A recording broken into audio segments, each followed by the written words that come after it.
অফরান নিশোর দীর্ঘ এবং অনুপ্রেরণামূলক যাত্রা অভিনয় শিল্পে গভীর নিষ্ঠা ও অনড় একাগ্রতার এক জীবন্ত উদাহরণ, যে নীতিতে ভর করে তিনি বাংলাদেশের বিনোদন অঙ্গনের প্রতিটি প্রধান প্ল্যাটফর্মে জয়লাভ করেছেন কেবল একজন তারকা হিসেবে নয়, বরং এক নিবেদিত অভিনয়শিল্পী হিসেবে। প্রায় 2 দশকব্যাপী তার কর্মজীবন শুরু হয় 2006 সালে টেলিভিশনের কঠিন ও প্রতিযোগিতামূলক জগতে। সেখানে তার অভিনীত নাটক ও টেলিফিল্মের সংখ্যা 800-রও বেশি, তবে এই সংখ্যা কেবল পরিজ্ঞান নয়, এটি ছিল তার অভিনয় দক্ষতা গঠনের এক প্রশিক্ষণ ক্ষেত্র, যেখানে তিনি অর্জন করেন অসাধারণ বহুমুখিতা, তীক্ষ্ণ অন্তর্দৃষ্টি এবং আবেগপূর্ণ ক্লোজআপ দৃশ্যে অনবদ্য দক্ষতা। এর মাধ্যমেই তিনি প্রতিষ্ঠিত হন বাংলাদেশের টেলিভিশন পর্দার নিঃসন্দেহে একক অধিপতি হিসেবে। এই কঠোর পরিশ্রমের ভীতি তাকে প্রস্তুত করে দেয় ওটিটি বিপ্লবের জন্য, একটি মাধ্যম যেখানে তিনি সচেতনভাবে পা রাখেন আরও জটিল, মানসিক গভীরতাপূর্ণ চরিত্রে অভিনয়ের উদ্দেশ্যে।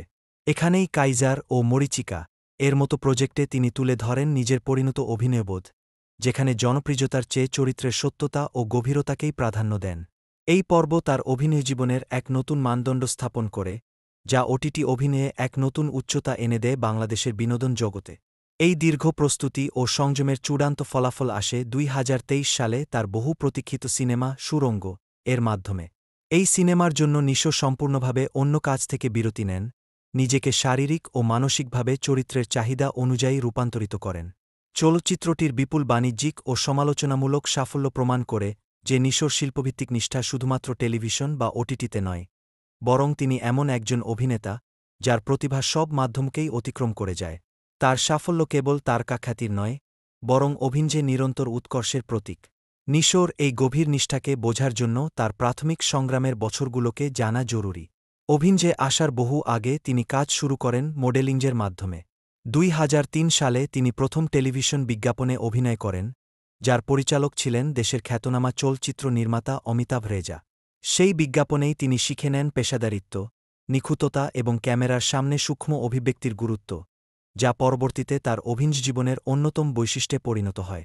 তার শিক্ষাগত পটভূমিও তার শিল্পীসত্তার অংশ। পূর্ব পশ্চিম বিশ্ববিদ্যালয় থেকে স্নাতক ডিগ্রি অর্জন করা নিশো একজন চিন্তাশীল ও গবেষণামূলক মনোভাবের মানুষ, যা তার চরিত্র বিশ্লেষণ ও প্রস্তুতিতে প্রতিফলিত হয়েছে। তিনি কেবল ঘটনাক্রমে অভিনেতা হননি, তিনি অভিনয়কে বেছে নিয়েছিলেন একজন ছাত্রের মতো শৃঙ্খলিত মনোভাব ও একজন পেশাদারের দৃষ্টিভঙ্গি নিয়ে। তবে তার সাফল্যের পথটি সহজ ছিল না। নিশো নিজেই প্রায় বলেন, শুরুটা ছিল সংগ্রাম ও ব্যর্থতায় ভরা। সেই নিরূপ বছরগুলোতে তিনি ছিলেন অজানা, অচেনা, কিন্তু নির্লস পরিশ্রমী, অডিশনে অংশ নেওয়া, প্রত্যাখ্যাত হওয়া আর ক্ষুদ্র প্রজেক্টে কাজ করেও অবিচল থাকা। এই অভিজ্ঞতাগুলোই তাকে গড়ে তোলে আজকের নিশোতে। এখানেই তিনি শেখেন ধৈর্য, অধ্যবসায় এবং মানবিক অনুভূতির গভীরতা, যা তার চরিত্রগুলোর সত্যতা ও আবেগময়তাকে অনন্য করে তুলেছে। 2006 সালে গাজী রাকায়েত পরিচালিত নাটক ঘরছাড়া দিয়ে শুরু হয় তার আনুষ্ঠানিক অভিনয় জীবন। এরপর প্রায় 2 দশক জুড়ে তিনি টেলিভিশনে এক বিস্ময়কর কর্মনিষ্ঠা প্রদর্শন করেন, যেখানে তার অভিনীত নাটক, টেলিফিল্ম ও ওয়েব সিরিজের সংখ্যা 900-রও বেশি। এটি শুধু সংখ্যা নয়, এটি তার অদম্য পরিশ্রম